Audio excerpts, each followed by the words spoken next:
Москва шаарынын тургундары Казакстан границага чыгып келүү кирди чыкты кызматын сунуштайбыз. Эң негизгиси сиздин үйүңүздүн дарегинен алып кетебиз. Ыңгайлуу жана комфорттуу автоунаалар, тажрыйбалуу жана кичипейил айдоочулар кызматыңыздарда. Эч кандай пересадкасы жок. Границага чейин барабыз жана границадан өтүүгө жардам көрсөтөбүз. Регистрацияңыз просроченный болуп, же базадан чыкпай жатса, жана кандайдыр бир штрафтарыңыз болсо, кабатырланбаңыз. Бизге чалыңыз. Туура маалымат беребиз. Чорный списоктон текшерип, анан жолго чыгабыз. Толук маалымат жана WhatsApp +7 925 017 16 16 +7 929 654 45 64.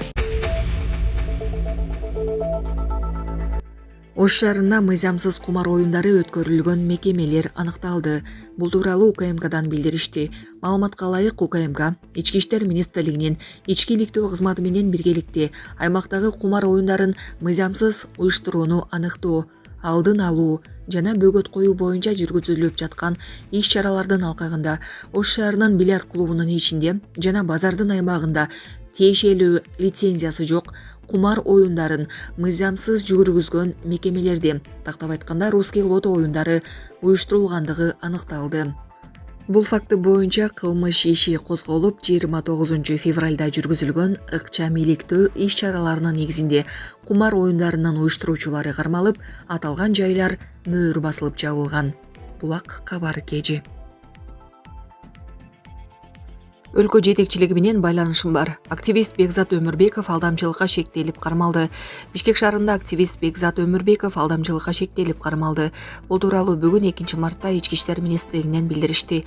Маалыматка ылайык, былтыр 21-июнда 1-май райондук ички иштер башкармалыгына жарандарга карата чара көрүү арызы менен кайрылган. Анткени алар облустун региондорунун биринин башчысы кызматына ишке орноштуруп берем деп жабырлануучудан 50 000 АКШ доллар өлчөмүндөгү акча каражат алышкан. Андан соң изин жашырып кетишкен.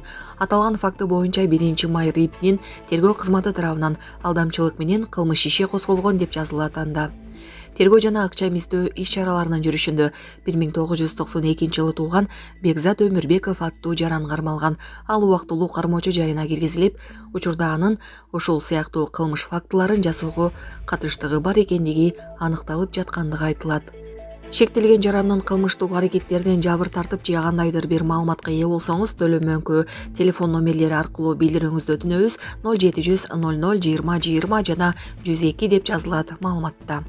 Булак супер кежи. Санкт-Петербургка пилотсуз учак менен чабуул жасады. Кечээ 1-мартта Орусиянын Санкт-Петербург шаарынын асманында катуу жарылуунун үнү угулду. Бул тууралуу жергиликтүү тургундарга таянуу менен газета гезити билдирди. Жергиликтүү тургундардын айтымында окуя Пискаровский проспектисинин аймагында болгон. Күбөлөрдүн айтымында жарылууга аз калганда мотордун үнүн угушкан. Бир нече мүнөттөн кийин адамдар асманда жаркыраган жарыкты көрүштү. Шот телеграм каналы пилотсуз учак асманда жарылган болушу мүмкүн деп жазды. Телеканалдын булагы билдиргендей, Пискаровский проспектисиндеги үйлөрдүн бирине пилотсуз учактын сыныктары түшкөн. Бирок бул азырынча тастыктала элек. 112 телеграм каналы жабырлануучулар тууралуу эч нерсе белгисиз экенин кошумчалады. Бирок эки турак жайдын терезелери жана балкондору бузулганы байкалууда. Шаар жетекчилиги азырынча комментарий бере элек. Ал эми Орусиянын коргоо министрлиги учкусуз учактын чабуулу тууралуу маалыматты тастыктай элек. Эскерте кетсек, 18-январга караган түнү Орусиянын Ленинград облусуна согуш башталгандан бери биринчи жолу учкусуз учак учурулган. Ал кезде жергиликтүү басылмалар канаты 6 метрге чейин жеткен учак тибиндеги дрон Санкт-Петербургдагы мунай терминалын бутага алганын жазышкан. Булак Назар Ньюс кежи. Байдендин сыры ачыкка чыкты. АКШнын эл өкүлдөр палатасынын мурдагы спикери Кевин Маккарти Fox Business телеканалында АКШнын президенти Джо Байден чакан топтор менен жеке жолугушууларды да көрсөтмөлөрдү колдонот. Байден менен жабык эшик артында жолукканыңызда ал телепрограмманы колдонот. Бирок телепрограммада жазылган көрсөтмөлөр бар. Мен аны менен жолукканда анын бир нечеси бар экенин байкадым. Ал кагаздан окуду, деди Маккарти. Маккартинин айтымында Байден жазуу жүзүндөгү көрсөтмөлөр аркылуу дайыма колдоо алып турган жана ал сүйлөшүүнүн темасынан четтеп кетсе, америкалык лидер сөзүн уланта албайт. Ошол эле учурда Маккарти азыркы президентти өз өлкөсүнө кылган кызматы үчүн сыйларын айтты. Бирок Байден жогорку мамлекеттик кызматта иштөөгө ылайыктуу куракта эмес деп кошумчалады. Байден АКШнын эң кары президенти жана 20-ноябрда 81 жашка толмок. Байден 2024-жылкы шайлоодо жеңип чыкса, ал шайланган учурда 82 жашта, ал эми экинчи мөөнөттүн аягында 86 жашта болот. Бирок АКШнын президенти анын ден соолугунда улуттуу көйгөйлөр жок экенин билдирди.